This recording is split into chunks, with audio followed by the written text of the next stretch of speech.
Under the sun, where the baobab grows, where stories rise and the harmattan blows, we gather here with hearts aglow. Naija's geeking out. Let's start the show.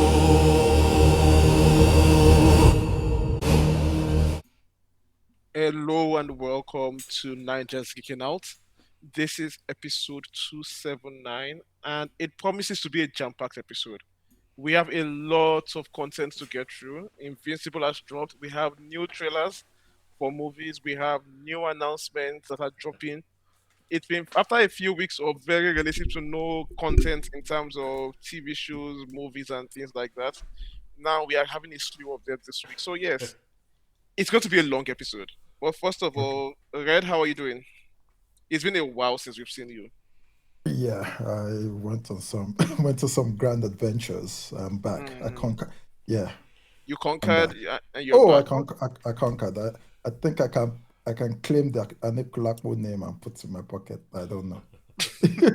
I'm feeling like it, but no, no. But No, seriously, yes. I'm glad to be here. Yeah, we are So glad you are back. the, Yeah, the, yeah. the, the village people failed. Oh, they Yes. failed. They Yeah, failed. They failed big time. a Oh, long way they continue to fail. Oh, amen. continue. Yeah. Amen. Amen. Yes. And Dapo, how are you doing? Well, I think the village In people. terms of the content I we've think the village received, people yeah. did not feel in our case. let's just move past that. No, Yeah, they're Uh, I asking was you. I was going to skip that uh, entirely. Like, yeah, yeah. I'm in a very gratuitous mood, so maybe they're asking you guys not to be greedy. So you see how yeah, yeah. You're not walking away empty-handed. No way. yeah, Uh, we will see. we'll see. Yeah. From your mouth to God's ears. Anyway, Amen. Yeah, no, it's um, it's not it's not a tenable situation for me. No good outcomes for me. So I'm just like yeah. Yeah. Okay. So this week, like I said, we have a lot to get through very quickly, and I'll just kick things off with some announcements that we've just gotten. Wonder Man season 2 it's been officially announced by Marvel. It's up on their Twitter pages that Trevor Slattery and Simon will be coming back for season 2. Excited for this? you know what? I'm not sure. Mm, I Why really not? enjoyed the first season, yeah. Mhm. but I thought it was a one-off. Yeah. I don't know where they go from this, especially with how it ended. Yeah. So, because this can no longer be the kind of, you know, having a look to the whole world of acting and anymore. The powers Yes, will have to be activated. We have to yes, yes, we have to yes. become a superhero show. Yeah. We've stepped into the realm of superpower beings Mhm. doing superpower things. So I don't I know. mean, I can see it go back to that route. Like now, season 1, he gets his powers. Season 2, he has the power line of maintaining his powers, but now he's trying to break the barrier of No, okay. a clear superpowered person trying to make it in Hollywood. So he's not trying to be a hero. He's still trying to be an actor. But now that he has powers, the law is against him and all of that. So you think this might be some legal proceedings? Him fighting the ruling of, Yeah, or calling to trying to be question discrimination against power beings. Someone was like, okay. something along those lines where he's still an actor, so he's still trying to get roles. Maybe his powers get outed because right now nobody knows he has powers. Yeah, but when he broke, I remember, guys, when he broke, He came out in a costume, yeah. was it covered? Was it facially covered? That was a very dumb scene because Oh, he when scrambled he the broke stuff, cameras. Yeah, oh, he yes. scrambled the cameras. Yeah, Okay, But okay. but anybody that knows him can connect him to that because he came but with somebody else. they saw him. He walked in with the other guard, Yeah, and the other guys saw him, so he can be tracked. Yeah. he can be tracked. Yeah. So we can see how they play it, and they might try to just walk back some of those things that happened at the end to have a because I don't see this kind of show working without the Hollywood angle. Okay. It's a very that's a completely different show. Okay. Yeah. So, I mean, so I'm not averse to it. I'm just worried that That yeah, I don't want it to spoil my memories of the first season. true, true. That's a good point. Then also, still speaking of TV news, Daredevil Born Again. Season 2 is not yet out yet, but already the director is already teasing season 3. Talk about confidence and self assured. Yeah. Well, but did they not do similar for season 2 announcements? No, because they already filmed season They 2. filmed You remember both. they both Remember? Oh, okay. season 1 and 2 was broken up Okay. into 2 seasons. I have seen Yeah. some reviews Yeah. about season 2 of Daredevil, but I've learned to take these things with not even a pinch, Right. a big wallop of sorts. Because Are the reviews positive or negative? well, they're positive, but they're positive in a way that makes me wary. It's the one I remember, the clear one I remember was saying that in every aspect, it's better, that it's in every aspect it's way better than season 1. Okay. Now, in my mind, Is that that's not a big bar. that's That's a what I high was bar gonna to say. pass Yeah. Yeah. Though I know some people loved season 1, I just thought it was bang average. It's not meh. at best. Yeah. So my faith in that review, but when I now heard news about season 3, I think is this because season 2 is good, or is this because it's just a juggernaut that you guys have put the money in and you're just going to continue to make it whether we like it or not? Let's see how it goes. Season 2 is dropping. Well, for those, we are recording this on Monday, so for those listening, it's dropping tomorrow. That is for us. So that's on Tuesday. Oh, okay. Why did I forget that? Yeah. It's tomorrow. Me too, right? Tomorrow, Yeah. Daredevil Born Again. Oh, okay. Yeah. Okay. So we'll see how it goes. Hopefully, it's a good show. Hopefully, it exceeds season 1. But yeah, If it doesn't, that would be if that it's the would same be level, that's still bad. Yeah. that would be hard work to be worse than season 1. Yeah. That's a very hard work. Very hard work. Okay. Okay. Moving on. Still on TV news. Powers is getting an animated series from Netflix and Dark Horse. So, do you guys know Powers? This is by who wrote it again? I remember the artist Bendis. Bendis. Yeah, yeah. This is a Brian comic Bendis. by Bendis. Yeah, and Michael Yvonne Umin. Why I'm Umin. talking about Umin is because I enjoy his artwork a lot. It's a very unique style. That it's a very unique style of art that is different from the regular comics. It actually to like a noir kind of story hack, and then the colors are very dark blue, red kind of thing. Oh yeah, I like when you use the words like unique, different. You're not categorically saying it's good see, art. or, no, see, so, it's your taste may vary on this one. That's why I'm using those I words. mean, I will back up Tina on this. I think it's good art, but it's kind of odd. I mean, when I first picked up the very first issue, the first time I ever read it, I was thinking, oh, okay, this is very different. So some would say basic, but literally once you get into it, the art always becomes inseparable It's from that the story. story. Yeah. So I'm fully on board with the art, and I love the art. so, I love so you it. think they're going to do the same arts for the It animation? is the same art for the animation Oh, okay. I was gonna say I can't almost imagine that show with some without that art. Yeah. Yes. Because like back to Dako's point on the art becoming the story.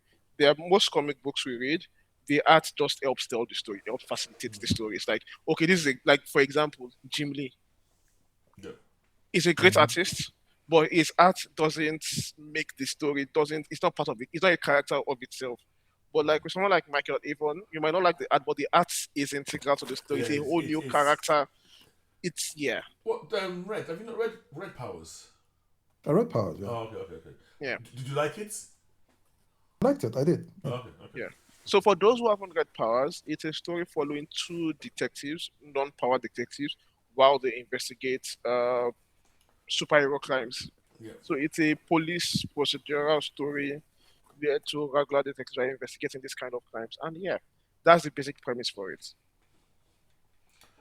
I'm worried though. Yeah. I don't know how the art is good in comic. It's how they're going to do the animation, and I'm scared it will get. Sorry, I beg your pardon. It will get a reputation for being a Invincible ripoff. I can see that happening in my mind. A what ripoff? Invincible. Invis Invincible no, ripoff? no, it's too different. No, I Like agree. No, I agree it's with too you, noir. Yeah, but I can see people would not feel, oh, what's this? Oh, and it's also quite violent in a way. yeah. Yes, So hopefully people can see beyond that, and maybe Netflix again. I don't know if that's a good thing or a bad thing, and how much control Bendis has over I how it's. mean, has Netflix really been terrible with animations? Good question. The animated project, I don't recall But disliking any major Netflix like that. The Super Crooks, for example, it wasn't bad. the what? Super Crooks, Oh, I okay, think okay. my I still think in my Miller worst. World, like the Miller World stuff. But it was not none of it is really None of it, memorable. it's not, it wasn't great, but it Yeah. wasn't something I would say, oh, this thing is bad. You can't like. If they give me that quality of animation for this What's particular that show, show that we all loved? I don't know why I'm blanking on that name. Blue-eyed samurai. No, before that, the I one that everybody Arcane. loved. Arcane.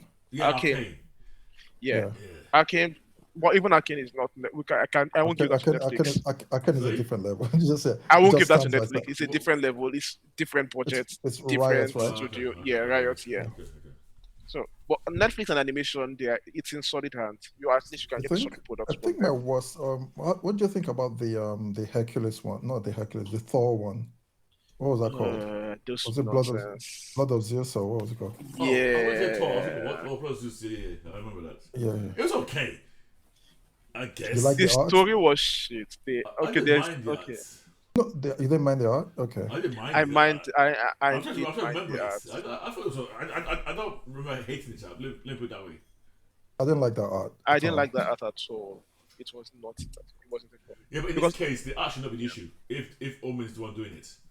yeah, it shouldn't be the issue.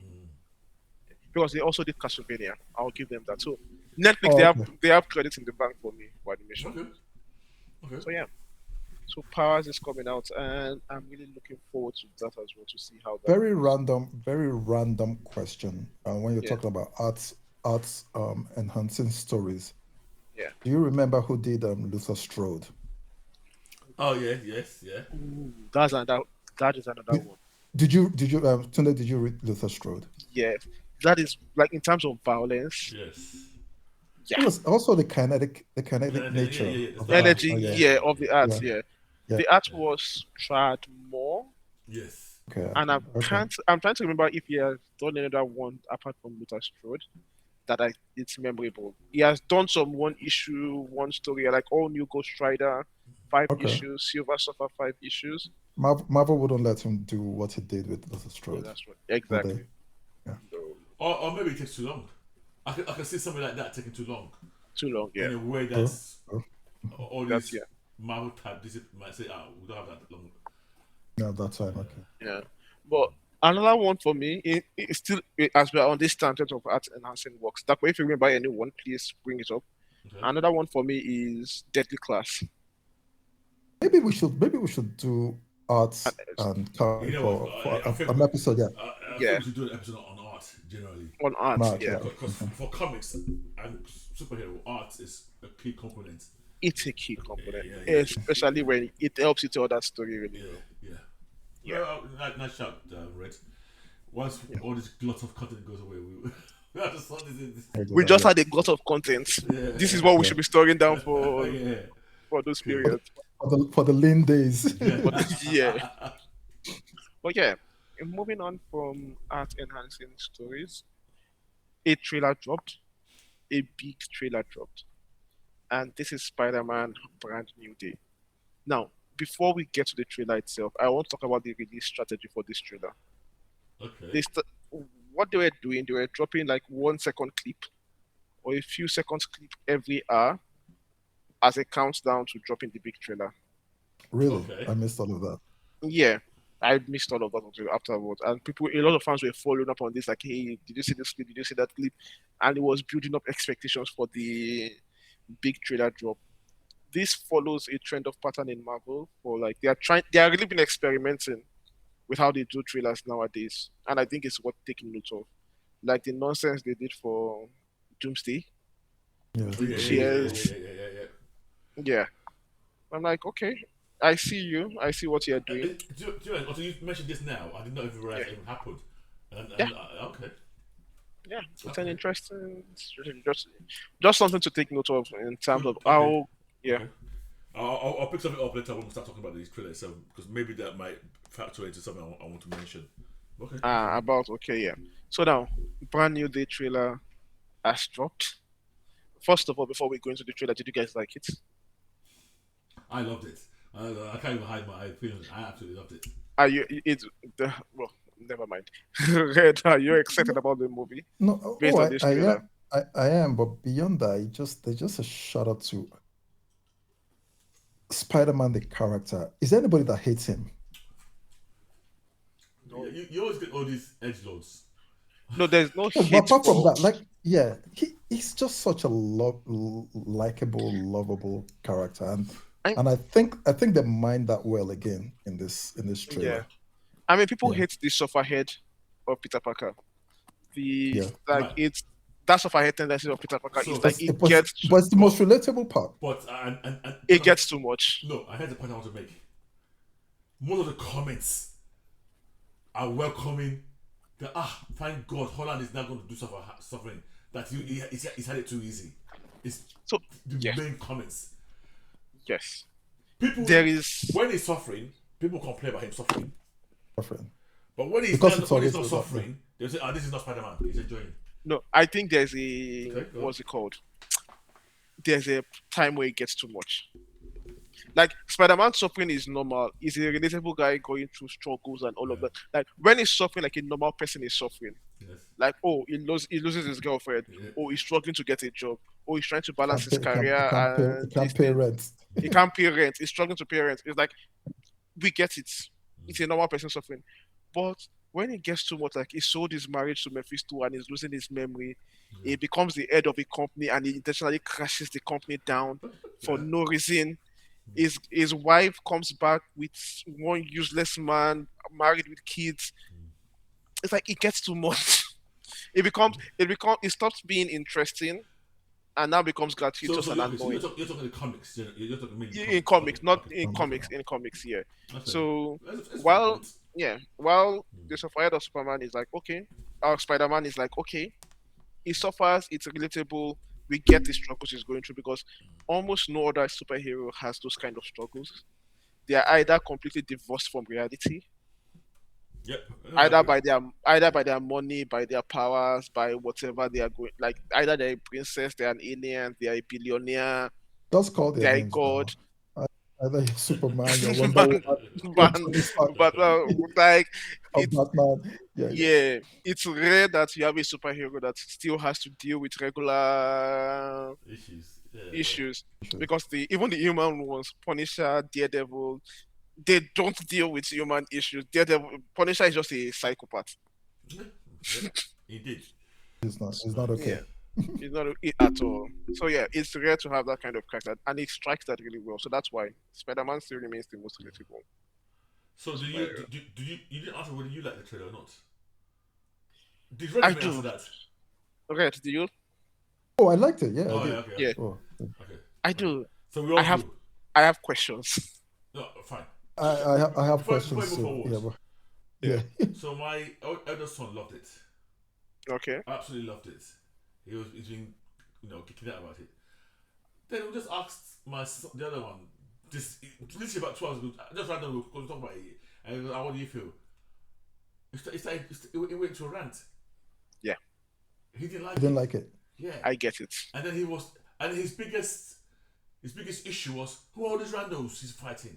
The only person he knew was Punisher. So his beef was there's too many randos That's that he it. doesn't know, and who are they? And he was going up So- one. I said, "Come."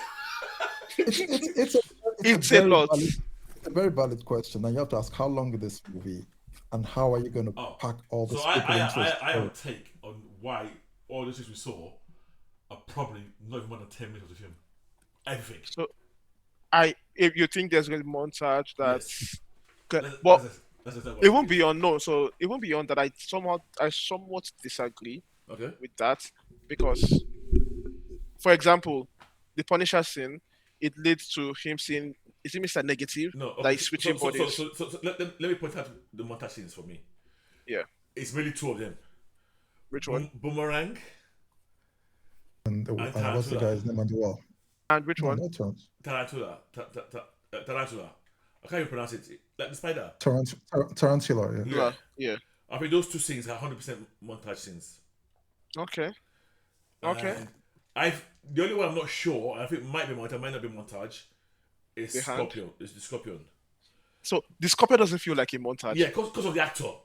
Yeah. It's Not just montage. the actor, the Okay. the conversation there. So Yes, yes. it feels like a climatic Yeah. fight sequence that's been But built that could up be, to but again, that could be the opening scene. Like that could be his opening fight. fight. Maybe. You know, because what we Fair have enough. is, I've been saying this for the last 2 days, and I don't know where I got this information from. 'Cause I can't remember that it's 3 years later or something like that. 4 years later. Okay, so it's 4 years later. Yeah. So all those him getting the key to the city, they all look like montage scenes for me. Yeah. You know, so and that's what I said to my son that listen, I think half of these things have been montage. I hope so. The, I hope one, so, because the ones I don't think are montage, clearly, is well, some people are saying Jim Gray. I'm thinking Mr. Negative. I don't know when it seems the police were being controlled yeah. by something Yeah. or someone. And So someone was jumping. that Was feels jumping like from Mr. Negative jumping bodies, Yeah, not yeah. controlling. That's jumping what it felt like bodies. to Was me. jumping bodies. But a lot of people are like, there's this Jean Grey theory going around. Very But I mean, does yeah, Jean Grey, we saw does she doesn't jump bodies? Does she doesn't jump no, she bodies. doesn't. Yeah. She's not really a good telepath. No. She's not even really Yeah. a good telepath. She's more about telekinesis than anything else. Okay. All right. Depending on what you call, yeah. But I won't go into that. What do you mean? Our telepathy, she has a good handle on. But it's never been a greater strength. She's nowhere near Professor X level Yeah. when it comes to telepathy. I'm trying to remember Ickman's Omega level. If it's, I know telekinesis was for her for Omega, Yes. but I'm not sure if telepathy was also for her for Omega. I'm not I sure. guess with the Phoenix Force, that will make Yeah. anything. That will make anything Omega level because it's the Phoenix Force. But Why would they bring Jean Grey I without don't the get it. X-Men into It's a into strong rumor. Spider-Man? It's a very strong rumor. So, But so Yeah. what's this thing called? The big theory about this is that one of the theories I've heard about this is that this is an X-Men movie yes, masquerading as a Spider-Man film. and people have put a lot of weight on the use of the word mutation in the intro. Okay. There's a character there that seems is known for what's the phrase, anti-mutant behavior in the comics, Yeah. and I think he's been name checked in the trailer. Yes, that is this. If for guys who don't know, since we are seemingly jumping over, Yeah. this is the guy from Severance. I've forgotten his name now. Tillman, Tillman from Severance. The character he's playing in this show is a guy known for in the comics for very strong anti-human sentiments, anti-mutant sentiments, and he's playing an agent of damage control now, which seems perfectly put to be that kind of character. So we'll see. And then there's the Jingle theory, The- yeah, and also, so that ties into then the mutants. rogue or no Rogue. rogue in the boss. Yes. yes. So even if it's Okay. not, even if it's not rogue, it feels like a shot It's fitting. designed It's fitting. to. There's fitting, nobody. yeah. So my feeling is when I saw that shot, I said nobody who knows anything about comic would have put that person sat there wearing green with that white streak in her hair and not know that is what fans are going going to. to start reacting. To So that. you think it's an intentional misdirection? Yeah, I don't think it's her. If I'm being honest at all. But I think But they it's did it on something to get purpose. people talking. Yes. Yeah, I think it was So- a mess, yeah. I'm 100% sure on that. Okay, so they feel like there's a lot of X-Men Part, bits yeah. and pieces scattered into this particular trailer. But yeah, so before we go into into this, and I want to just cover where we are now with this particular trailer. It seems like it's 4 years after Yep. the movie. Peter Parker Spider-Man has been working on his own Yep. basically for these years, and then we're having him deal with the fact way more stronger than I expected. We are seeing Mary Jane and Ned in this Yeah. particular trailer. We are having him deal with the loss of them. He moves to their neighborhood. Yeah. Mary Jane is dating somebody else. who people are saying might be Paul. I hope it's not. To me, that won't make sense. It will make sense, but I really hope it's not Paul. It's just a random person. How old would they be? 21, 22 at this point? No, not married, dating. Yeah, but, That but that doesn't make sense at all in terms of somebody that we never. Don't let me start ranting. Yeah. Let's move on. yeah. So she's dating somebody else. A lot of this story is him trying to reconcile from the trailer. A lot of the character beats, the personal character beats, are him looking at that. He does it, and surprisingly, at this point, he knows nobody. He has nobody.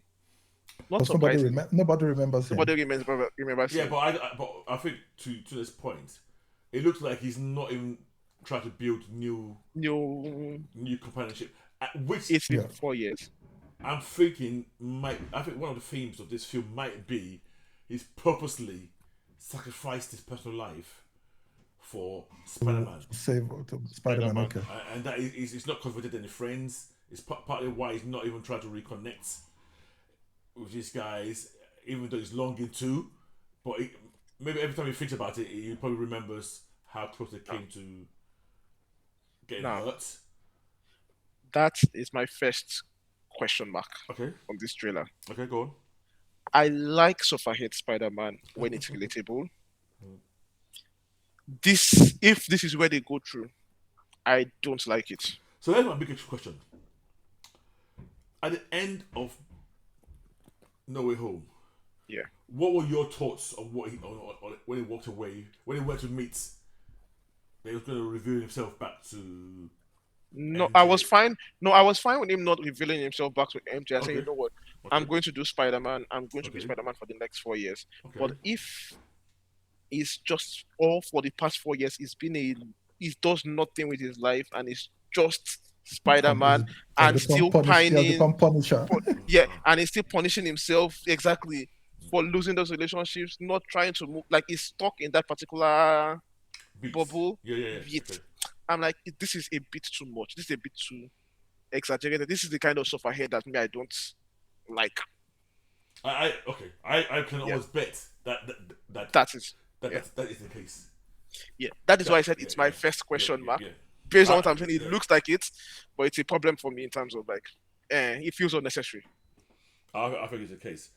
Yeah. My hope though, and sorry guys, this is based on no facts.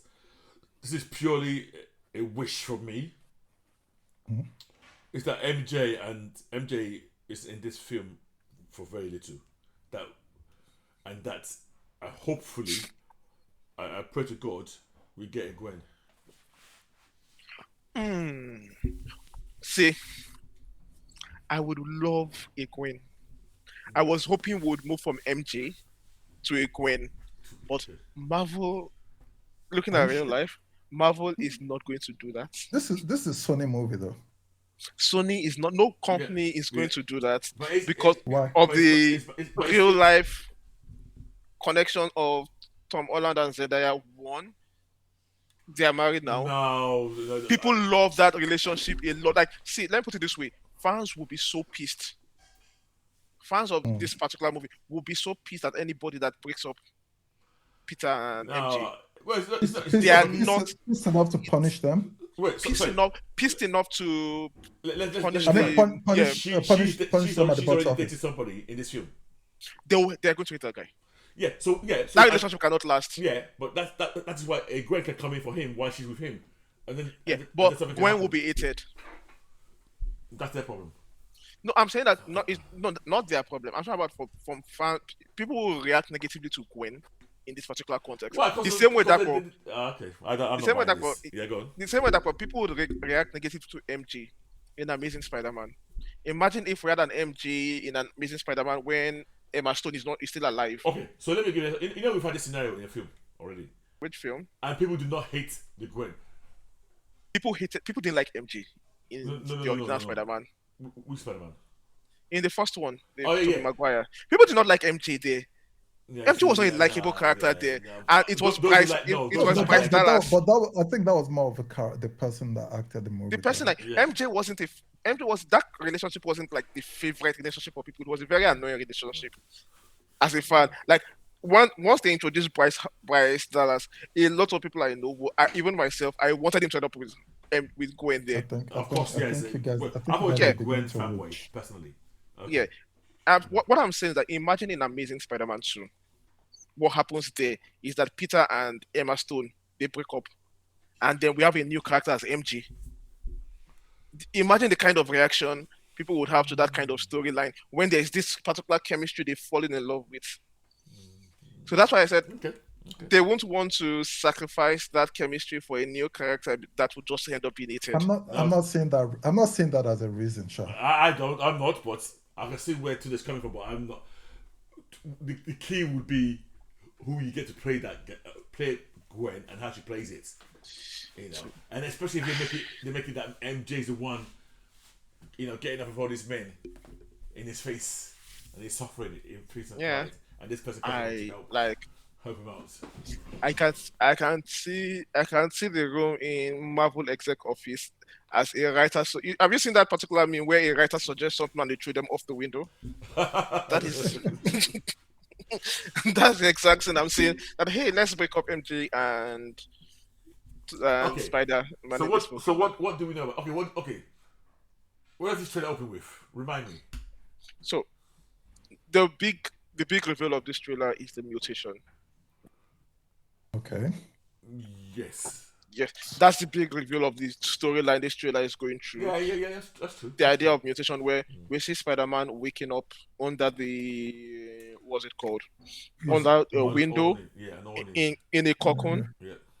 in a cocoon, and falling off, and then using his hands to generate webs, which is wow. Okay, Right. this was a plot point Can, in can, can, previous can movies that can I pause there? yeah, So we see him come out of the cocoon yeah, naked. I'm yeah, guessing. In yeah. shorts, yeah. In boxes. Or was he in box? Was he in boxers? I believe it was In in boxes, Okay, yes. boxers, okay, it okay. would be in boxers. It's a PG movie. Okay. It was in boxes, He yeah. tried to use his web shooters. There's nothing there. Yeah, But then a second later, he uses we his heard hands. something, Yeah, and it stops. Yeah. But they don't show. what he used. My question is, it's so, it's like so obvious what we He all think it is. misdirect. Why they're not showing it? That yeah, I think because I was wondering why would not show this? It's so obvious. Why are you hiding this? Somebody said, and to be honest, I don't think this is the case, but it's a theory that's out there that some other spider saves him at that point. That Oh. that somebody else webs and saves It's him. too. His reaction wasn't like that. I agree. That's what I said. I'll give this Yeah, credibility a very very low low credibility score. screwing, but Yeah, People are people are explain reaching. people are. why they did not show the web. Because to me, everything you showed was telling us that no, I can't weapon. Why are you hiding it? At Because what point did you see his eyes change? That was literally the trailer. in the trailer, because Yeah, even in but the was that trailer, before? Yeah. No, it's yeah, after. even It was after that. even in the After, okay. trailer, for people who have missed it, the international trailers and the US trailers show something different. There are some scenes in the movie where in the international trailer it doesn't have web shooters. In the local trailer, in the US trailer, it has web shooters, and that's in the Spider-Man costume. So they are clearly trying to confuse people, like to generate speculation Yeah. on what is going on there. But it's interesting. This is the theme they are going with. I mean, it fits thematically that Spider-Man is going through an area of rebirth, but they're trying to do it with its powers because he's going to go and meet the Hulk, who is also in this trailer to talk about this. We'll talk a bit about genetic mutation, and then we are hearing is it Ezekiah? I've forgotten his name. Well, the voice actor is a guy Kate called David. Keith David, Yeah, but I'm not sure who he. It could be a skill. It sounds very it much like sounds something like that Ezekiel talked Ezekiel about. would say. And Ezekiel, for guys who've not, would people know this? From No, if you, people won't I think in Madam know. Web, did they mention Ezekiel? We met Ezekiel. Nobody watched Madame Web. Wrong reference. Like, Yeah, but Ezekiel was in that show. yeah. So for people who don't know Ezekiel, who is he in Spider-Man? Well, he's a I want to say he's a spider person. He's a guy who's also got the powers of a spider, but he's almost like a guru into the whole mythos of people who get spider power. So in the comics, it became apparent that there was a mythology around people gaining powers of spiders, and this guy was a guru about. He knew the history in and out of it, and at one point he took Peter Parker under his wing, Yeah. and trained him. And I don't want to get into the Morland issue, but I Yeah. just call him a Spider-Man guru type character. In Spider-Man Guru Yeah. type. So yeah, it fits in all those mythos. If you're into the mythos and lore of Spider-Man, like the Madam Web, Yeah. not the movie, the character in the comics, Cindy Moon, that's Silk, Molon, and the rest of that, the Spider Totem Pool and things like that. Yeah. Yeah, that's when you go deep into the lore of Spider-Man. But yeah, it might be him, it might not be him. But they talk of evolution, the 3 cycles of the spider. Yes. This tend to fit what we expect from someone like Ezekiel. Yeah. So Right. yeah, So can we? I want to take it back and talk about this in order.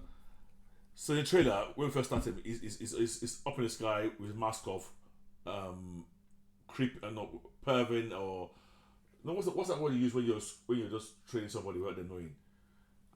Stalking. So basically, Stalking. is X and net or social Yeah. media and following the light. Fine.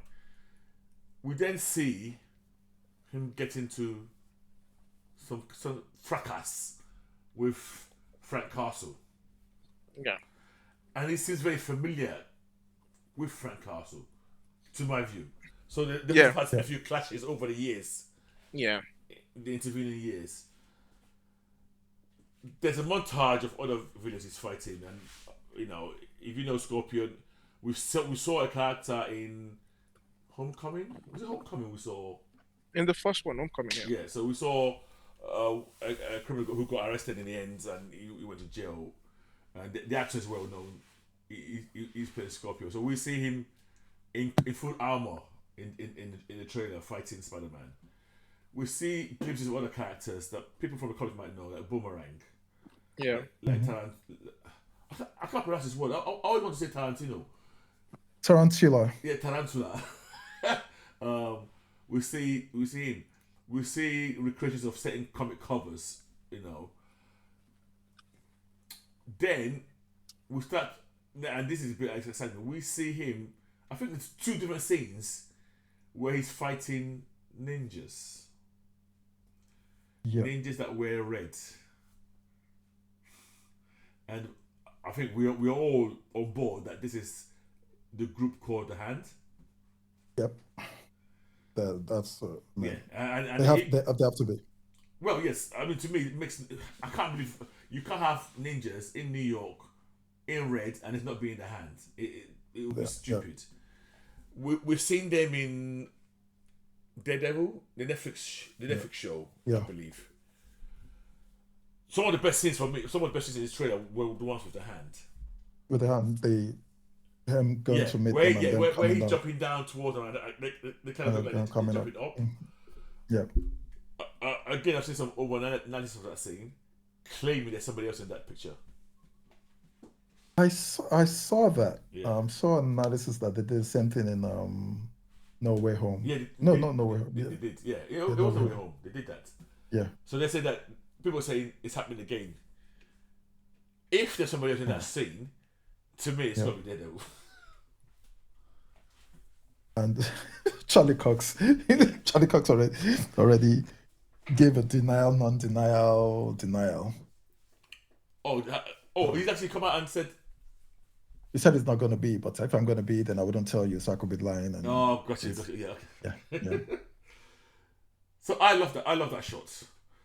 But in the first scene with the hand, and I think at this point he's already mutated because we see when I say mutating, his power seems to be increasing. I think there's one scene where his power sense is like super. Even when he was sitting on the girder Yeah. and sitting upside down, I think he was already mutated there. Is it me or did he look really, really buff? Oh well, the actor Yeah. looks seriously buff. Now whether that's just 4 years of activity, I don't know, or whether I don't that, know. Yeah, I don't whether, know. or as you said, where there is the mutation. But I think when there's one, you can see the spider sense is getting beyond his control at one point. At one point, he does his normal way of freeing himself, and he went way too far, crashed through some water Something tower that you guys have. I think you guys in America have your roof. Then his eyes went black in one scene. Yeah. Now, my question is he mutated naturally, or did his visit to Hawk lead to them trying something on Trigger him something. to make it worse? Because in the comics, I mean, you're aware of this in the comics, and apparently, somebody told me that they did it in the cartoon show as well. I did not know that. The whole man spider storyline, where he mutates into a full blown spider, like he I gets didn't watch legs. that cartoon. Yeah. Yeah, so apparently, I don't want. I mean, I don't want that. I don't want those legs. no. So in the comics, I hated the fact that those arms came out, like the extra. Yeah, it just doesn't. It never sat right with me. I hope they go to a point, but they don't go that far with him actually growing extra limbs. Because I think it would just look stupid, personally. It's going to. I think it's going to. It's going to. I don't want it. Let me just put it that way. Yeah, but Tunde at one point said, I was Kex, that he saw something about there is body horror aspects to this movie. In which movie? To Spider-Man. Talking Spider-Man. This one. I think somebody was talking about. Was this Spider-Man we're talking about? Oh, okay. Maybe I mixed it up. And maybe I don't know if you heard what I was saying earlier today. Yeah. I was saying it seems they're taking elements from the man spider storyline where. Yes. And I think Red and me both agree. We don't want it to go the full route. Yeah, I don't want forearms. Yeah, exactly. I don't want yeah. extra. Yeah, Yeah. That's a bit me and Red don't want it. Either. I don't want any of that here. Yeah. Okay. Which makes it interesting that they're going this route in the first place at all. You know what? I think it's interesting if you go the road because it's almost like amplification of his powers. Yeah. Without the four arms, it's just like, his power stats is increased, his strength is increased, he's dodging, and then we get scenes like when the hand, I think that lady, I don't know who that person was, tried to hit him with a sword, and he kind of webbed both, and kind of, they're just trying to show that he's not super attuned, super faster, I guess. I'm okay with all of that. Yeah. My question to Red was, is this natural, or did his visit to Hawk or Bruce Banner? Let me call him Bruce Banner. Isn't he visiting Bruce Banner because of this? That's what he says. Mutation. But I saw a scene where they were scanning him. Yeah. So where was it? Where was it getting scanned? Who was scanning him? We don't know. Maybe either Ezekiel or Bruce. We don't know. Okay. Yeah. But this is interesting to see. I really hope they nail this movie in two ways. The emotional part of the movie, I already have question marks. The X-Men part of the movie sounds like it should be interesting, but it feels like too much for a Spider-Man movie. Especially with, like, for me, it's not even about the amount of villains he's fighting, of the amount of stories they are juggling. They are juggling his personal transformation. They are juggling the relationship, rebuilding the lost relationships. They are juggling the X-Men. They are juggling all these characters who are going to show up. Montage or no? No. It's a lot. And it's a lot, but here's the funny thing: we don't even know this trailer doesn't really let you know who the main villain is. We don't still know what the villain is. Yes. Yeah. Because I think it's the Mission Negative. Yes. Where the body was jumping. Jumping. I think that's the person. Could be. So we really don't know where they are going with this particular story, how they are transforming Spider-Man in this, but it's like they have a lot to do.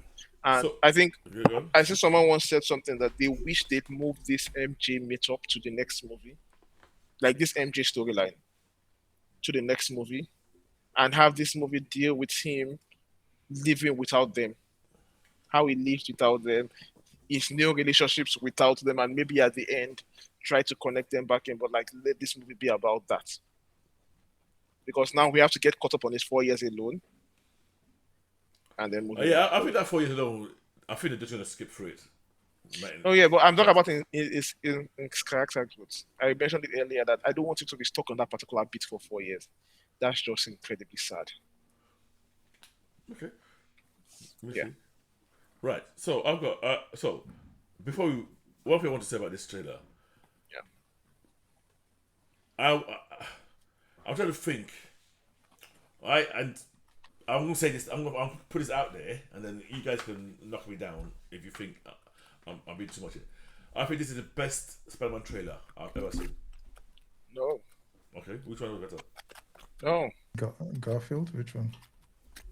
Yeah, This is not even the last one. What's it called? Homecoming. No I Way mean, Home. No Way No. Home. I love No Way Home. this is better than that. No Way Home, because of the rumors we're already hearing and the characters. I still think, to me, this blows out No Way Home in terms of I was excitement level. more in terms of excitement. I was more excited for No Way Home than I was for this Okay. by far. Red. I'm not sure. I don't think so. No, Okay. not the best.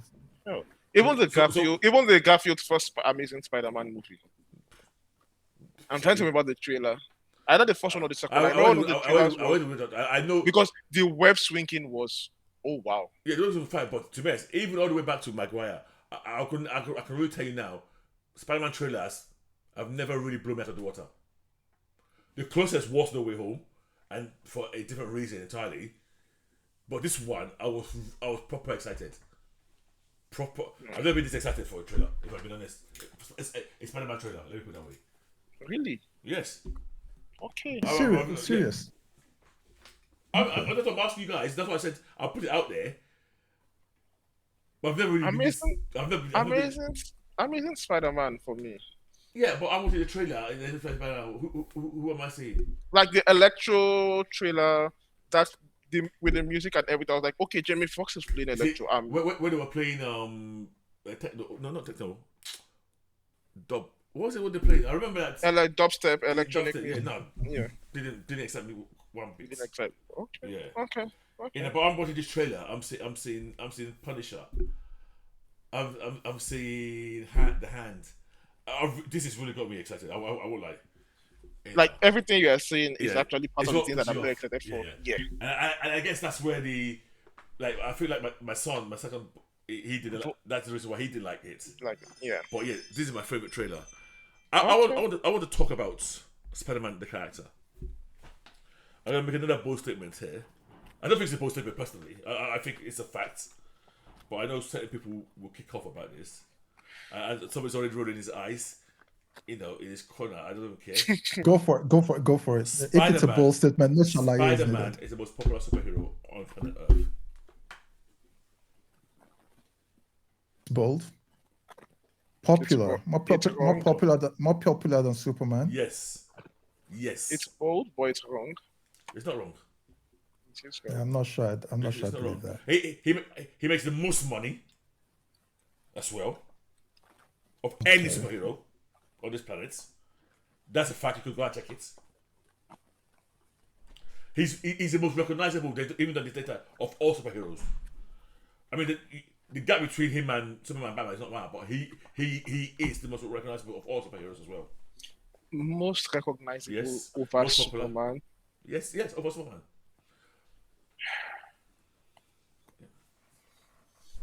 I'm like, I don't know. I've got my chest out, and I'm making these statements. Yeah, I don't have the strength to argue with the statement. Good. I'm like, I don't have that energy right now.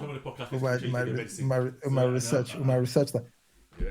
Well, question for the listeners: Is Spider-Man the most popular superhero? I want people to come for me on this. I know there's only two superheroes they can bring.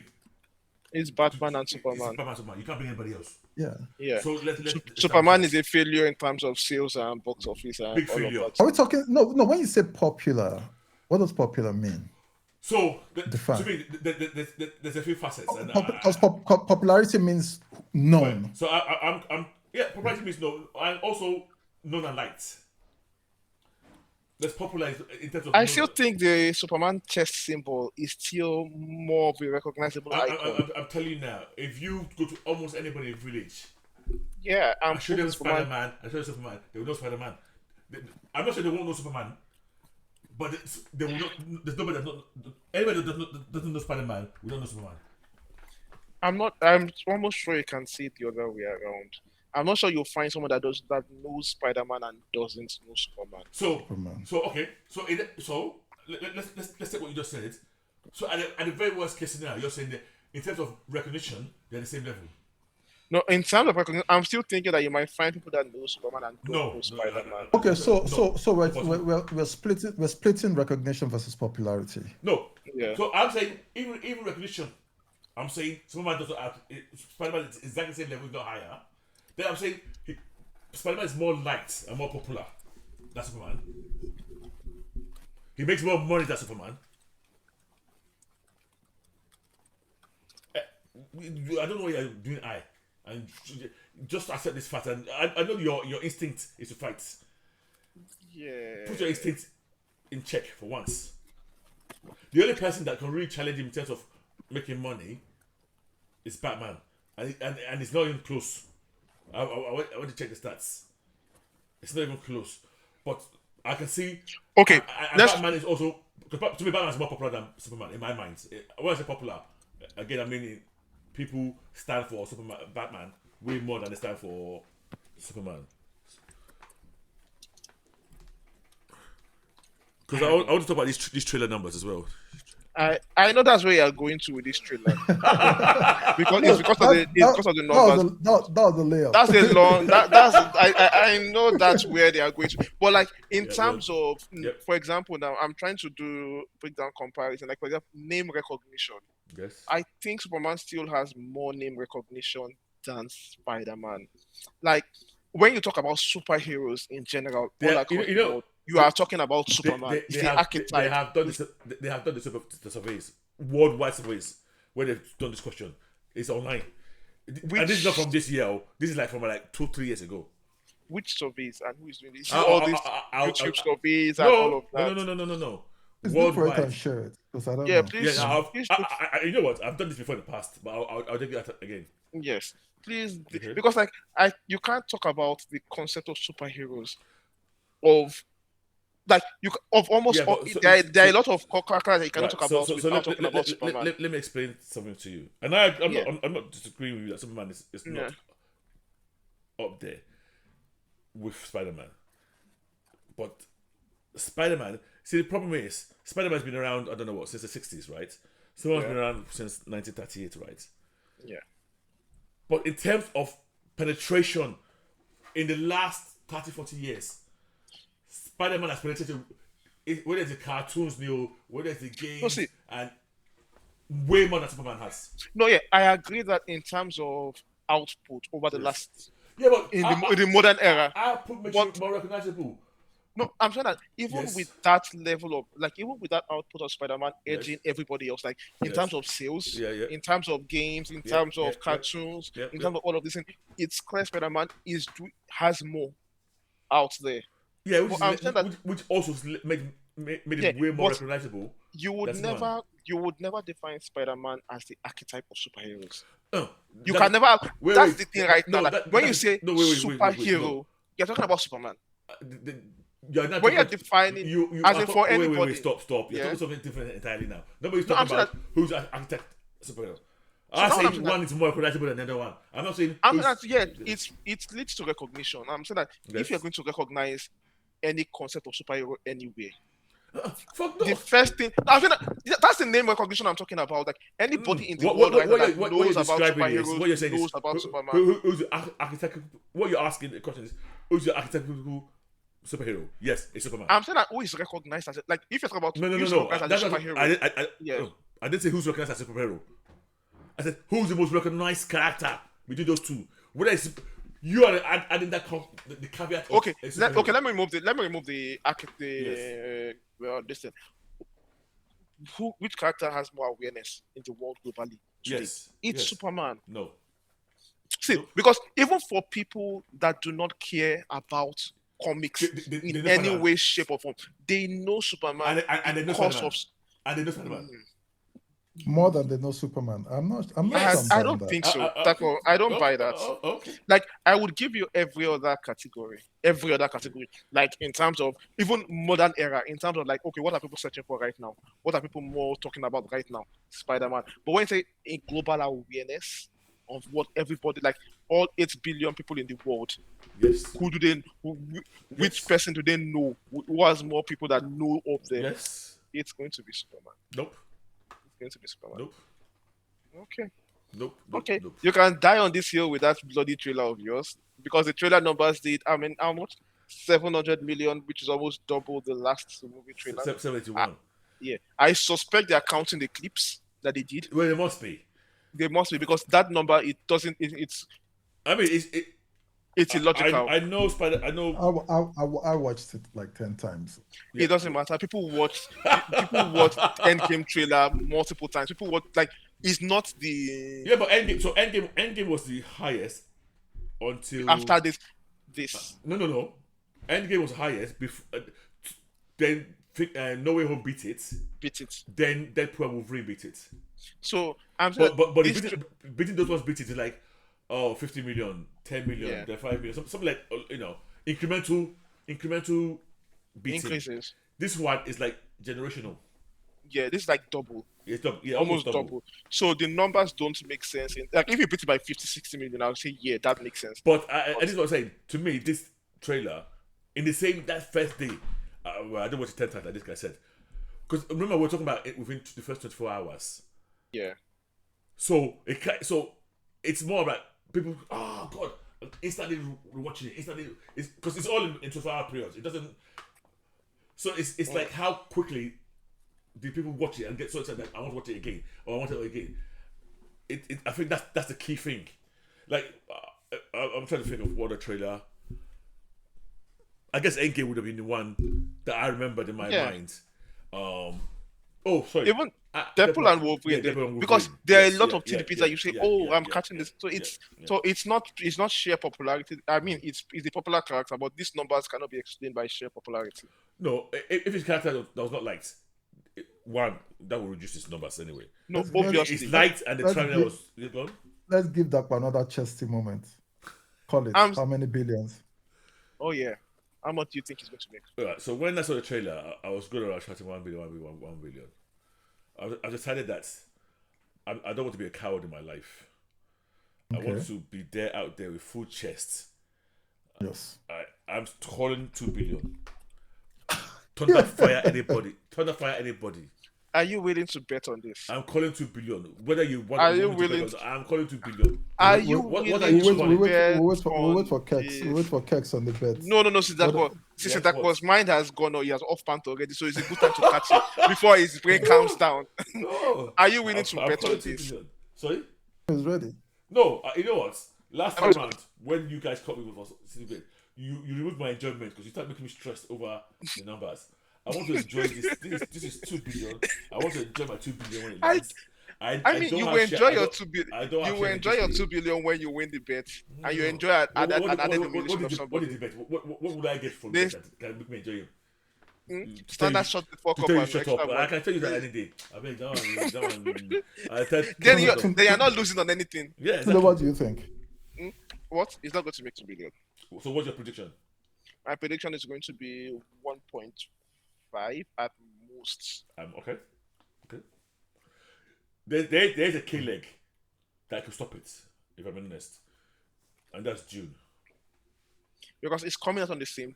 It's coming out on the Same same day as Dune. Yes. So that's an issue. Same day. Same day as Dune. And nobody's watching for each other right now. And June, apparently, I've been made to understand that June has locked in IMAX. All the IMAXs for this. So they're getting Dune is getting the IMAX. Yes. And if you've seen the trailer of Dune, it's going to be people are going to lock in for Dune. So can I just say something now? Yeah. I've not seen that trailer. You just reminded me now. I knew it came out. I was going to watch it. And Yeah. Okay. Go watch the trailer and Okay. go see why it's a valid competition to this movie. Yeah, but it makes no sense for both films to do this. This is studio being studio. either they're trying to recreate what's it called, which doesn't make sense because it's the same crowd that's going to watch Dune that is Yeah, going to yeah, watch yeah. here. There's a lot So of you cannot, crossover. Yes. yeah, you They cannot recreate cannibalize each other, Barbenheimer. yeah. Yeah, it's going to be cannibalization. So they want someone There should to, have been at least 3 weeks gap between these two films. yeah, it's too big Yeah. for. They are both too big movies for this. But yeah, so that's what I'm saying. It's not 2 billion based on current trajectories, based on this trailer, based on everything. It's not a 2 billion movie. 2 billion. Therefore, place your bet on this. 2 billion, mate. Put your money where your mouth is. I've said 2 billion. 1.2 for me. Yeah. I'm even 1.2. being very, yeah. I'm even being 1.2. very, yeah. All these people that I'm even being very generous. underestimate the 1.5. the power of Because Star Wars. I'm saying 1.5 because Deadpool and Wolverine made 1.3 or so. How much did No Way Home make? What? How much did No Way Home make? No Did way it home. almost make 2 billion? No? Yes, Oh, it did. Oh, okay, sorry. It did. But 1.8. Let me double check that. I think it made 1.8, 1.9. It made 1.9. You know that Okay. that thing was Yeah. was nostalgia excavation, not just mining. Mining. Yeah, no, of course, yeah, of They course it dug was. deep for that, yeah. They Yeah. went And remember that 1 billion of that 1.9 was from international audiences, which has not been looking favorable to superhero movies. well, Because we lost China. well. But you know, Yeah, we've lost but China. you know what's gonna happen? I can almost guarantee you this film, That China, this film will show China. Marvel So- has not gotten China in a long time. No, No. but you see, Forget I about think they can. No, I think do you know what I say? The same films they will just allow. Spider-Man will be allowed. so. You So watch. Spider-Man is not the same as Big Blue representing America. Like, Yeah. Yeah, so that's I Spider-Man. think Yeah. I think the image is different. I don't know. So And even Spider-Man, more likely, except for head Spider-Man will even they'll be happy to show except for heads. That's true. That's been oppressed by his country's poor capitalistic policies.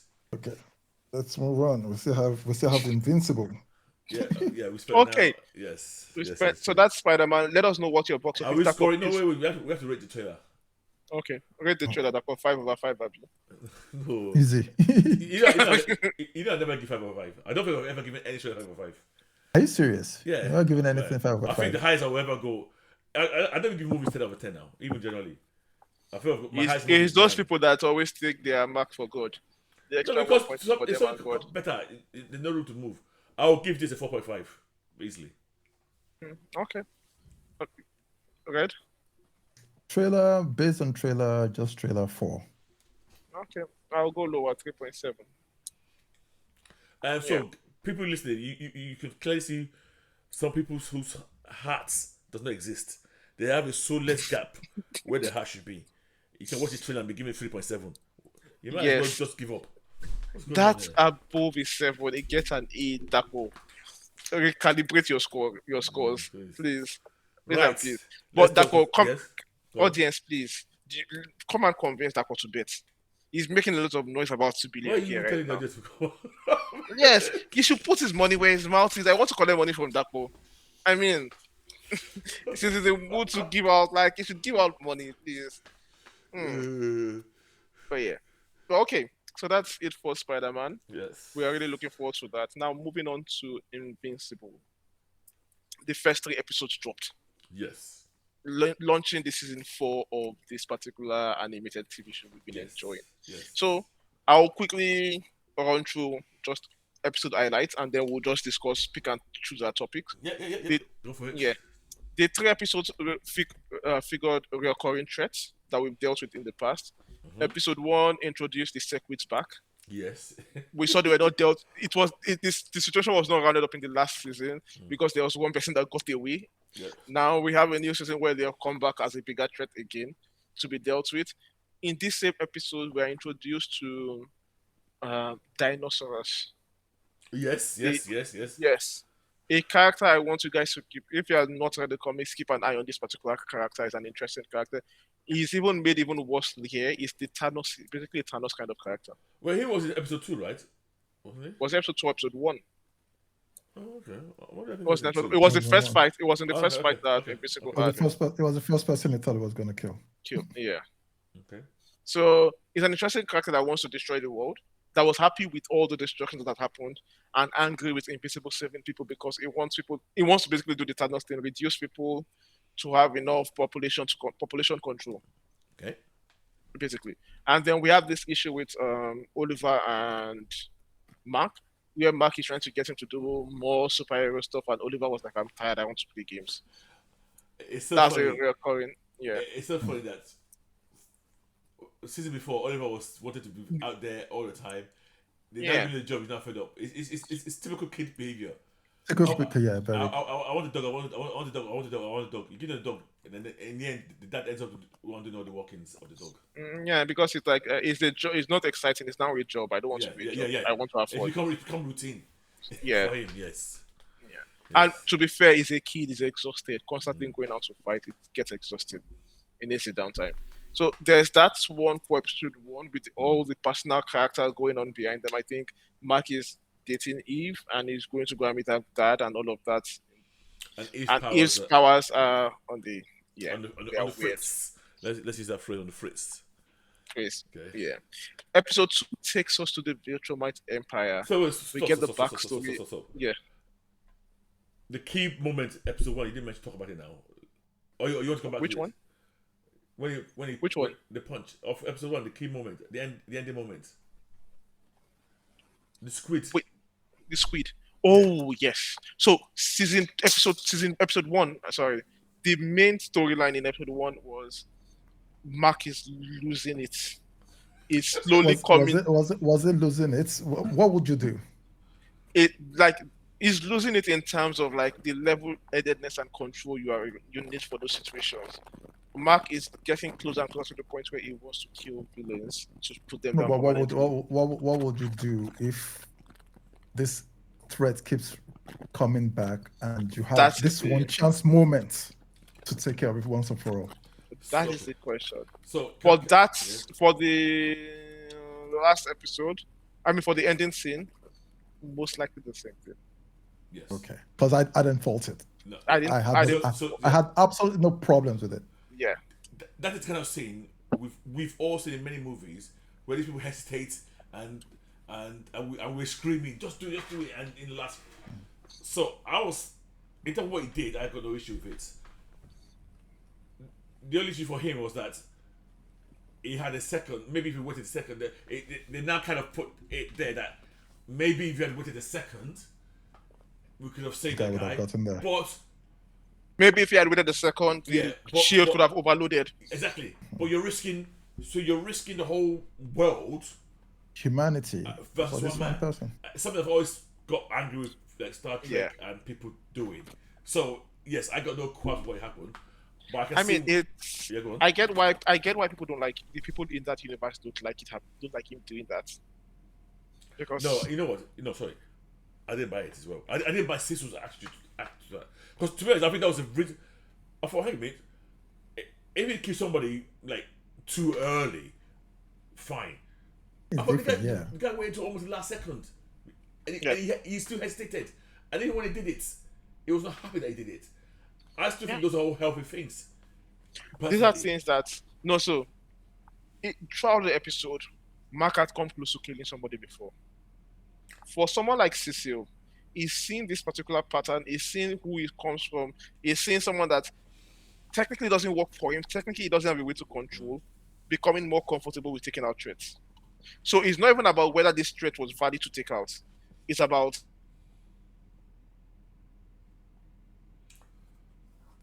Mark being that kind of person that is willing to kill threats, people they view as threats, than the secrets. Like in terms of what is more dangerous to him, that is going to be worse for him. So I think he would be happier with a Mark that hesitates and things go to shit and they fix it, than a Mark that kills. But they're not guarantees they can fix that shit. I'm saying that this threat the circles represent in terms of what they can do versus what Mark would do if Mark goes bad.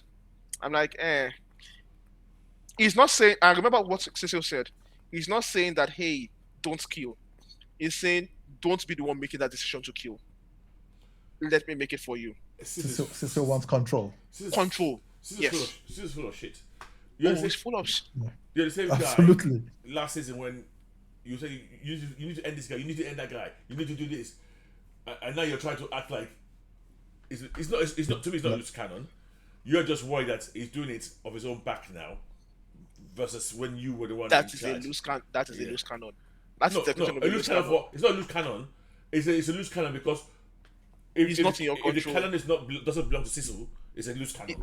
Yeah. Yeah, it's point of view. Anyway, No, I agree with what you're saying, but Yeah. to me, I got no issue how Mark is at the moment. Yeah. I'm Because more worried about his what's it called?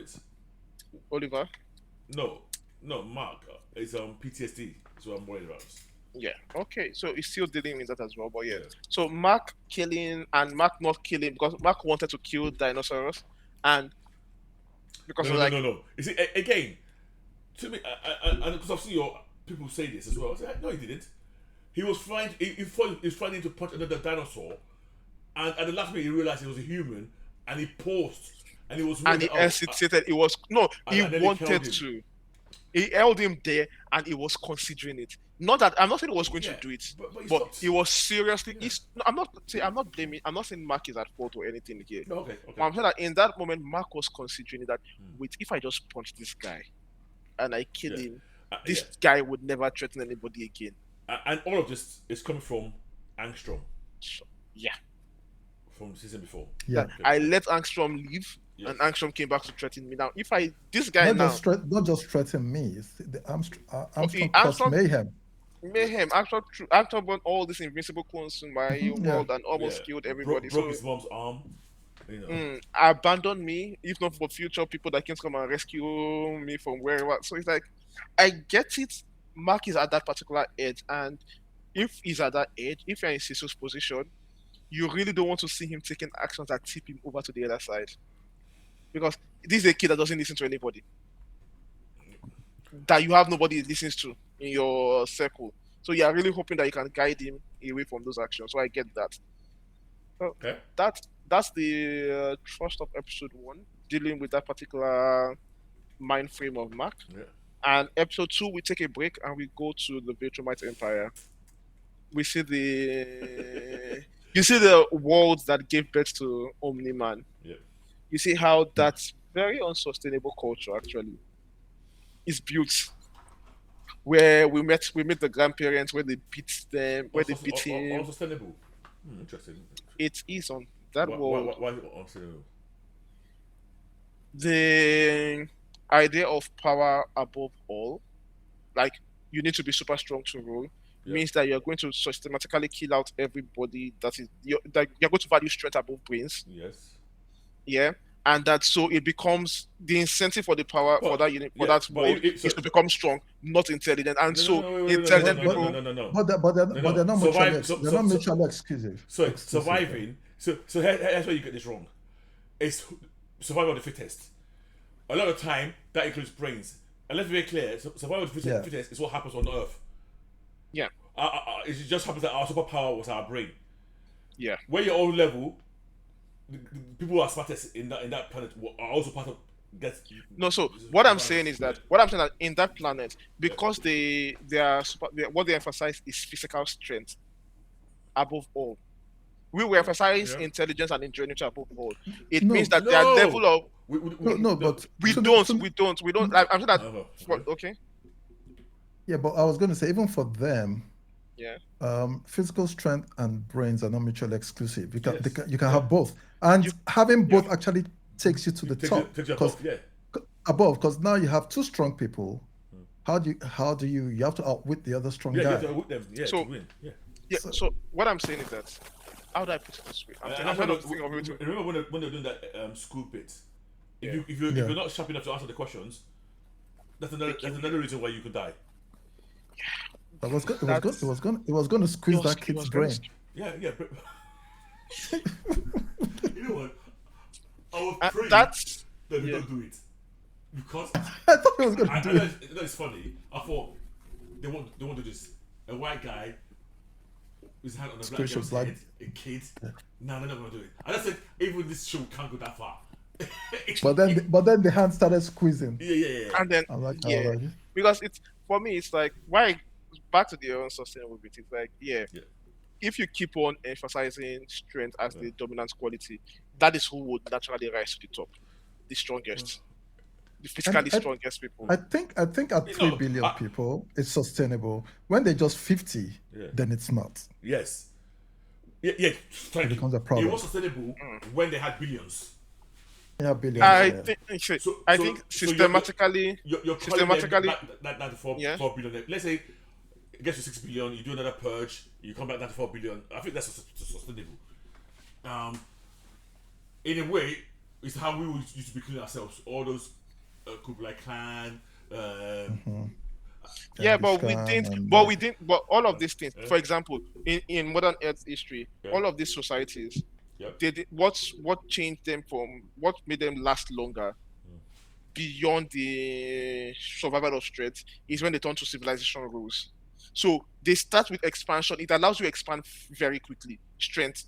But once you expand quickly, it's no longer the soldiers that are on top. It's now the bureaucrats. Can I just correct you? The time these things fail is when they stop doing that. Every empire, once they start expanding and they settle down to, we're not being warfare, it's already headed towards the fall of those empires. In decline. It happened to Britain. It's what happened to America. I know it's what people don't like hearing that, but that's what happens. That's literally what happens. Because when I was watching that show, these are things that should not be said out loud. Please. And then don't. Then do. I was looking at that society, right? And I was trying to do a thought exercise. Obviously, by the standards of our culture, of where we are now, those people are evil. Yeah? But evil is subjective. They're only evil from our point of view. And there's a projection of our morals on those people, on that society. Everybody got quiet.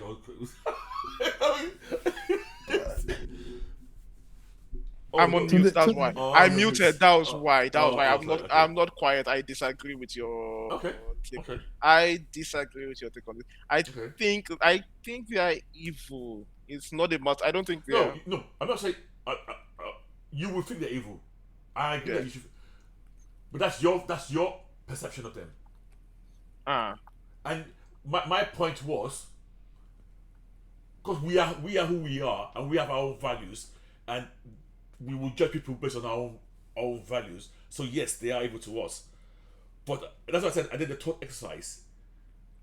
That evil is subjective to our point of view of what is right, what is wrong.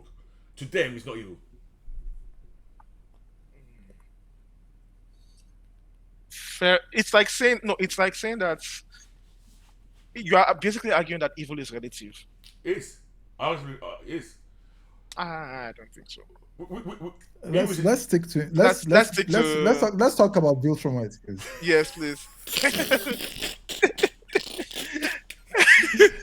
I'm going to be the one that brings us back. So back to Future Might. Yeah. This idea of the only valuable thing for your society is dominance. Like your strength, you assert your power through your strength. No. You need to, if you want authority, you need to kill the person above you to get that authority, because that is what happens in this thing. If you want to prove yourself right, you need to prove yourself right by your force of strength. So it just means the strongest people would always be on top. But people that would otherwise you're overemphasizing force of strength. There's also guile, right? There's guile, but guile guile is smart. So you are otherwise killing off. So for me, you're otherwise killing off people that people that have better ideas but don't have that strength. So you're otherwise cutting off opportunities of growth. Okay. So today, from your society, if you kill half of society, right? And the key factor was let's fight, and whoever wins, the other half dies. Yeah. So there will be some weak people who are clever that will die. But there's also a lot of strong people who are clever. Base level, who are also clever that survived.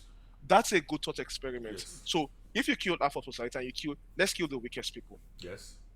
And let's leave the strongest people. Yes. Versus let's kill the dumbest people, let's leave the smartest people, versus Yes. let's kill the wicked people and let's leave the good Let's people. do, let, I'm saying that let's if you compare what is remaining, let's use the people that are empirical evidence of what we've known about the greatest warriors who ruled.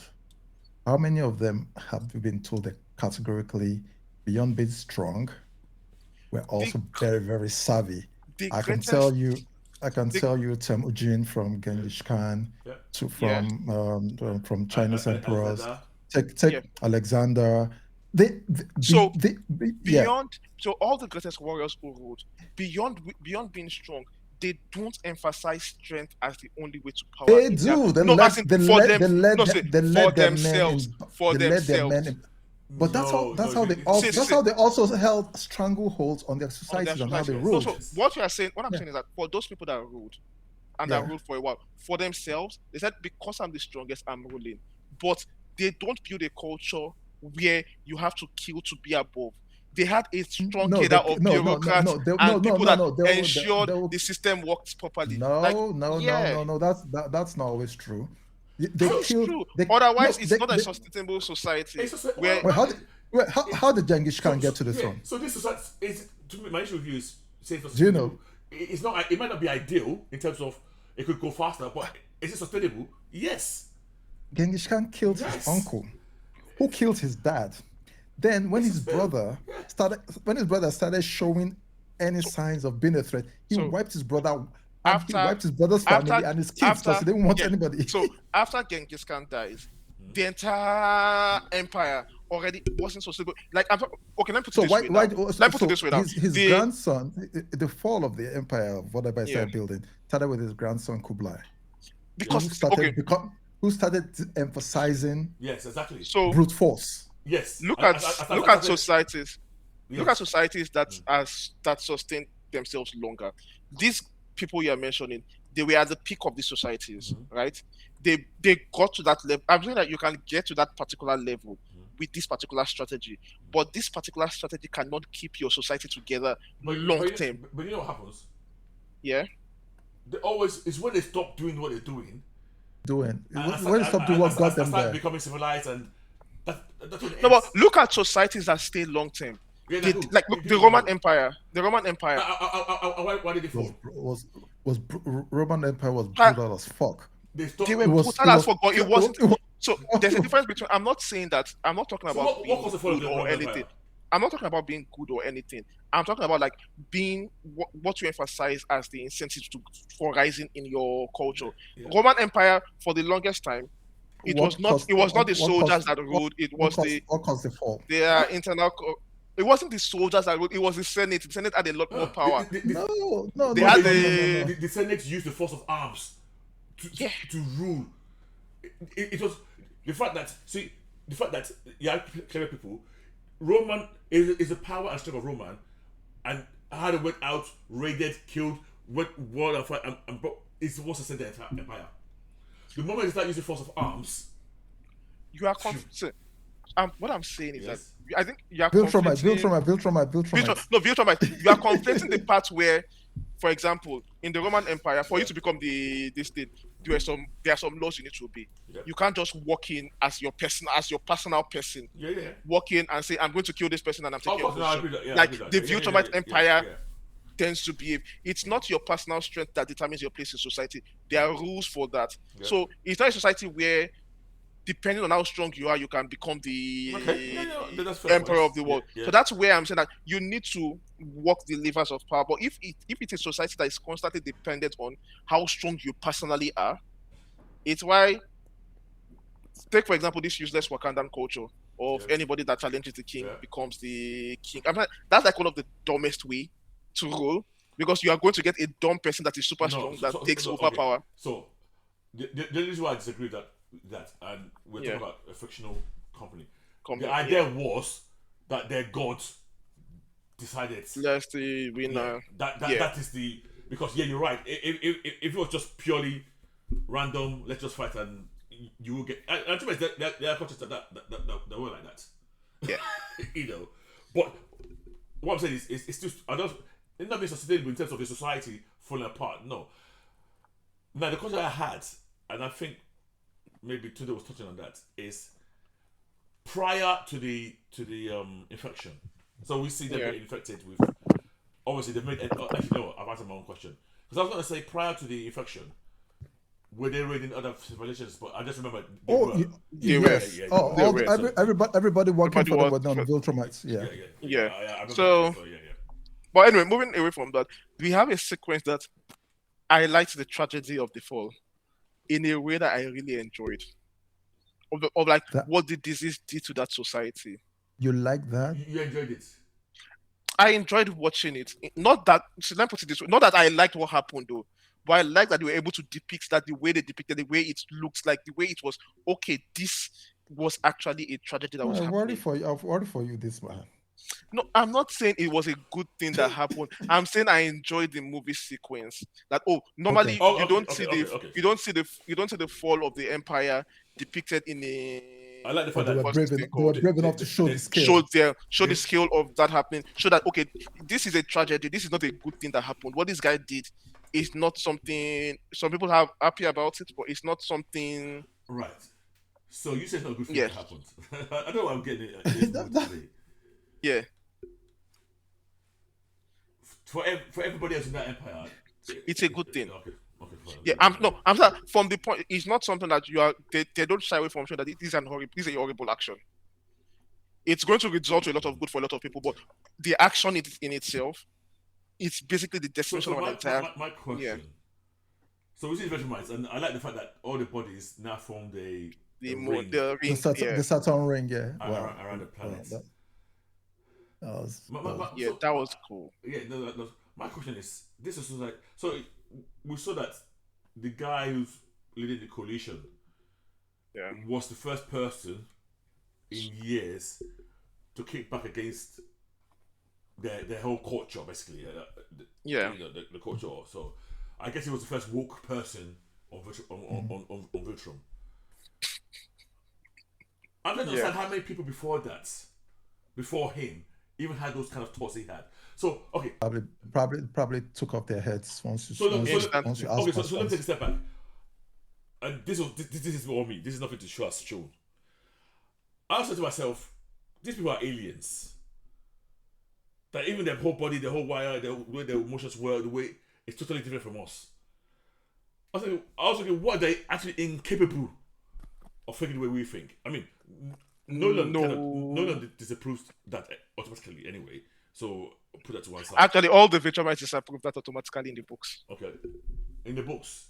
Yeah, if you remember what happens later on. So then it's purely, but because I would have liked them to take it to a level that this is actually alien biology at work, not just no empathy, not just culture. It's culture. It's because within human beings we have people who have guys, don't come for me if I get them wrong. Sociopaths. Yeah. Who just through no fault of their own, they have zero empathy. And they will tell you, they don't say anything. They can read that how you feel bad. They think, well, okay, fine. But they will. They can't feel. But because they know they get punished if they act on the way they want to act, they will. They know how to live within the rules of society. So I was just imagining, what if that was a whole planet of sociopaths that they're born that way? Born like that. Thankfully, the comic went a different route. Okay. Yes. They are not social. Yes. It's a culture. Like they make it very clear. Watching that in the fight, comic, with I won't say the fight. Parents. The birthday gift. I don't know what you want to call that. What is it? You're coming of age. You're coming of age day. Okay, sorry. The coming of age day. Beat down. Day. How far do they take that? I mean, to be fair, I think you have to either be able to withstand it or you die. And when the granddad stopped the mom, so upset. What? Because the dad stopped her from finishing the job. No, she wasn't going to kill him. She was going. But he begged. Yeah. He shouldn't have begged, right? Was that what he meant? I can't remember. If she was raised his annoyed, hands, and the guy stepped in. I don't know. I never got what happened there. But it's not the only society, even on Earth, that they do like there's a ritual part of the way they beat you up for you to be a man. Yeah, but not to that level now, surely. Not to that level. I don't know about that level, but yeah. Well, I mean, the Spartans had a very weird training procedure yes, they to had a very become. Spartans kind of. There's one scene that made me laugh now when they were fighting, and Nolan punched his mom, and the dad smacked. It was, the body of the mom was going towards the dad. Mom was coming, just swiped her away from that was cold.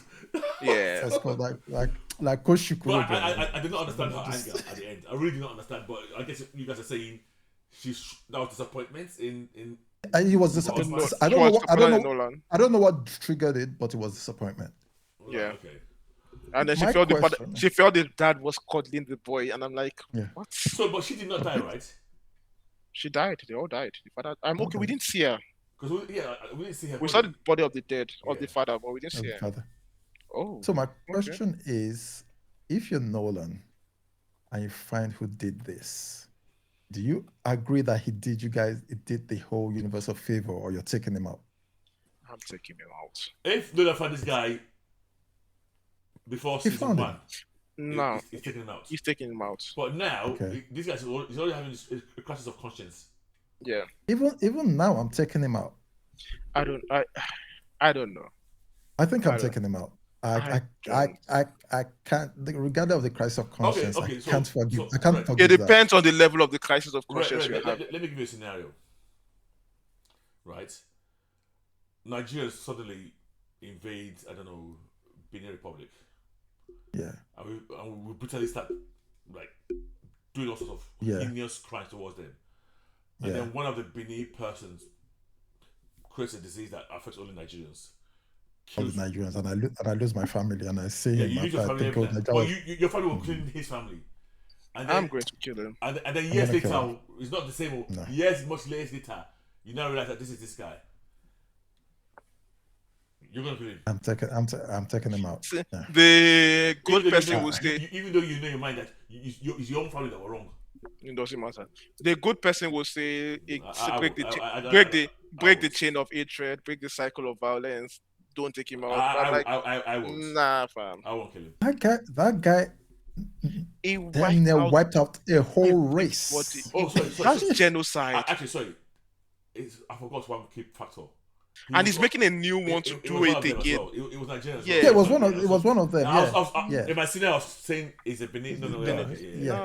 I'm like, no. I get why he thought he had to do that at that particular level because of the threat there. He's probably horrified by them, by his own race. Yeah, I'm not wiping everybody out. Oh no, that was his plan. That's his plan. I'm like, it did that, and goddamn. And then you ran away and started living chilled life. Yeah. To a Viltrumite, I don't think I'll have any qualms with them killing him. No, I don't. I don't think he even cares if they kill him anyway. Yeah. I don't think I think he's quite happy to die. Yeah. But it's like, for me, it shows that even in this particular, because we are so used to wars in comics and in fiction where the good guys do good things to win. And they win because they do good things. And the bad guys will do bad things, and they lose because they do bad things. This is a war where the good guys, and I'm using air quotes, they win because they did something horrific, something that is typically a bad guy. It's a war. Alliance with human. All is fair in love. They get to write the history afterward of what happened. Yeah, which is okay. And in that episode, we see the books. Then hunt down the things that can harm Viltrumites. So they talk on what were they again? Remind me who Battle Beast people. Battle Beast, Speed Racer. Oh yeah, Speed Racer. Space Racer. No, Space Racer. Space Racer, yeah. Space Racer. Speed Racer. Man, 100 years though. It was 100 years. Yeah. Jeez. I'm not forgiving shit. The Predators, whatever they are, the Ragnars, yeah. So basically, they were finding things, and then the most incompetent Star Trek what's it called? So was that guy just incompetent or he was a saboteur? No, he was just incompetent. He was just I incompetent. honestly do not know He graduated what from Starfleet Academy. I don't know That's what why. Kirkman was trying to say with that, because that was Clay's Star Trek. That's Star Oh, Trek. to the Very Star costume, Trek. to the head, Yeah. everything. One was Diana Troy, one was Data, because Yeah. he called one upload or no, it's not upload. Yeah. He called one almost called on Troy. I mean, what's going on here? Yeah. And they were rubbish. They were rubbish. intentionally rubbish. Yeah. Yeah. But yeah, it wasn't. So that was that episode. We get the background. So this is setting the stage for the rest of the season of the Ultramite War. Yes. Which is we are getting. And that's ready what to see that. we're getting. Are we getting that this season or we're getting that? We are together this season. Oh, I think it has to be this season. Yeah. It has to be this season. I think it's this season. I think by episode 5 it will start. We should be getting to it here. Yeah. I think it will start. So we've already gone past. We're already at 3. So yeah. Oh, tomorrow's 4. By the way, guys, I don't know if when this episode or the next episode, where I think I now know the reason why Eve's losing her powers. Oh, it's the next episode. It's the next episode. So the next episode, we get back to regular Mark and Human actions. Yep. Where he's dealing with. There are 2 storylines going on. We get back to the very street level gang doing their street level gang thing, and I'm very bored of these guys at this point. Honestly, Machine Head, the rock guy, the dragon guy. I love that whole sequence. That part. You love the sequence? Yeah, that Magneto wannabe trying to take out. I like that whole sequence. Okay, that sequence was nice. Sequence was, but I mean, like their whole storyline where the guy tries to get the Masons to fight his battles for him, and then they are trying to maneuver who is going to be in charge of the what's it called, the underground crime world. And I'm like, you guys, we just came from space. You guys don't matter. You're way too small potatoes in this scheme of things. But yeah, so that particular storyline is happening. We find out why Eve is losing her powers. She's getting pregnant, and then the big storyline, the big battle this season is the fight. I mean, this episode is the return of the aliens. The Flaxians. The Flaxians. Yeah. The Flaxians. So if you don't remember, the Flaxians are the aliens that they live in a time-deleted world that time moves faster than our own Earth. And so anytime they invade, time goes faster in their world and it goes on our world. So they have time to prep very well for the next invasion. Hundreds of years might have passed on their world before a few years pass on ours. And they prep really well for that and they come back. So they're back again, this time with tools to fight against Omni-Man. Because Omni-Man was the last big threat that destroyed their world the last time. So they've rebuilt and they've come back with tools to be able to fight Omni-Man and tools to prevent them aging. And so the Invincible and all his Guardians. Yeah, I don't want to call them like minions. This is like just call them Guardians. No, the Guardians. They are not Guardians. They're just useless. Give them their name now. That's what they're called. Why are you vexing? No, it's not vexing. It's like the difference in power level is like it's too much. But yeah, so they all coming together. They fight the Flaxians. They throw them back into they look like they are winning the war, and then Robot goes into that particular other world to see, and he immediately he understands the level of threat these people represent. Yeah. This battle, we are barely winning it now. If we don't do something about it now, we are not going to win the next one. Because these guys will have more than enough time to build up counters before we can get ready to stop them. And so he tries to corral all the Guardians to join him to go. But only him and Monster Girl cross over to the portal. And if a noble Flaxian sees what is about to happen, a return of what Omni-Man did to their planet, and sacrifices himself to shut down the portal, trapping Monster Girl and Rex on the other side, which leads to its own very interesting storyline that we might not get this season. But yeah, it's funny. You know, I told you that I don't remember a lot from the comic, and You know, this episode started. I remembered. I knew. I said, yes, this guy's gonna get trapped. Yeah. On the other side, so I kind of remember this instantly. You know, it's weird. I kind of like the Flaxians weirdly. like the way they keep on coming back and keep on trying again. But and first of all, they came in. They didn't realize about the time dilation issue. They came up with a solution that was a wearable solution, which did not work. Now they had this emitter on the other side. So I keep on thinking they keep on progressing. I actually enjoy them as a threat. I prefer them. I can tell you that right now. I do not like the Sequoids. Yeah, I don't like the Sequoids. Yeah. I prefer them to the Sequoids. Yeah. I've always had an issue with those type of parasite that can get out of control type. They make me feel uneasy even when watching it. Really, because I always think you can never really get rid of that threat. Yeah, that threat is to hide away somewhere. And you are done. Yeah. And a reasonably smart version of that particular trait would always keep one far away. Correct. Yeah. Like I would what happened in that episode is purely just to end them as a threat. But a reasonable version of that threat would say, okay, before I start attacking here, one of you go to another continent entirely. Yes. Or else you put 5 in, you put 1 in every continent. Everywhere, and then everywhere. You go to these guys' mouth, you stay inside this. So just go there. Hide it somewhere before you do anything. So but that's why they are the so for the Flaxians, they represent a different trait that their evolution is faster than ours. And if we're not careful, these story soldiers that we think we can beat easily, we will not be able to fight them next time. Yeah. Oh, so the next time they come, we won't be able to beat them. Yeah. We won't be able to beat them. Yeah. I mean, because to be honest, if you look at the destruction Omina rained down on them, and they were still able. Yeah. It did that in season 1, right? Yes. Yeah. It's been a long time. For that society, it's probably like 1,000 years or something. I don't know.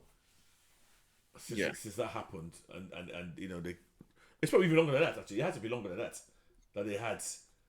Yeah, because Onima spent years in that other world, and it was like an episode because he came back with a beard. Yeah, he came back like a month later. Yeah, with a full beard. Yeah. And for him to grow that full beard, it takes him a very long time to grow a beard. So yeah. Anyway, that's the Flax. I'm looking forward to that particular storyline play out, and what that means for Invincible comics going forward. But yeah, this is the first 3 episodes of Invincible. Do you guys like it?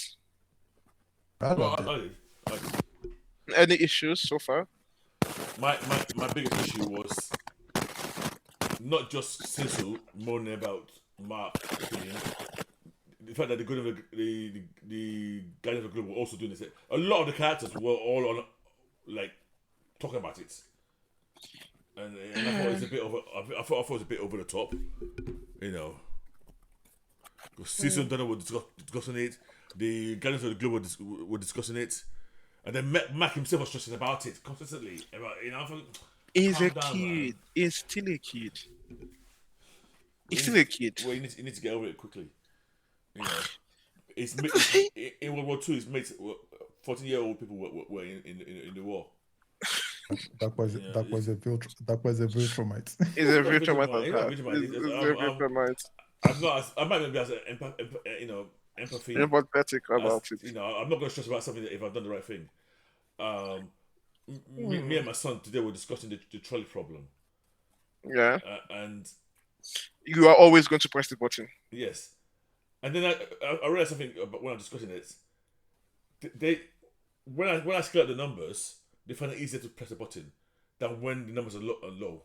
So when I said kill 105, they were But when I said kill 10 million or 1 billion, they were very quickly to say, no, you have to kill 10 million to save 1 billion. And if you kill what, 10 million or 1 billion? Yeah, if you press a button. Oh yeah. Humans are less. So I've learned this thing that we don't understand scale of numbers. Yeah. 1 of 5 means I can actually think of 5 people in my life and 1 person in my life to do that. But when it becomes a statistic, it becomes abstract. And it becomes easier to do. It's easier to do. And I find it weird. It's human nature. We only care about what we can visualize. You can't actually visualize 10 million. So it just becomes a random number for us. Okay. Yeah. That's why nukes are not the solution to world peace. It's a number. Well, yeah. Okay. Right. That's it. Yeah, we'll pick that. We will pick that up later. We'll pick that up later. Yeah. But yeah. Right. So, guys, what's your ratings for this? All 3 episodes as one.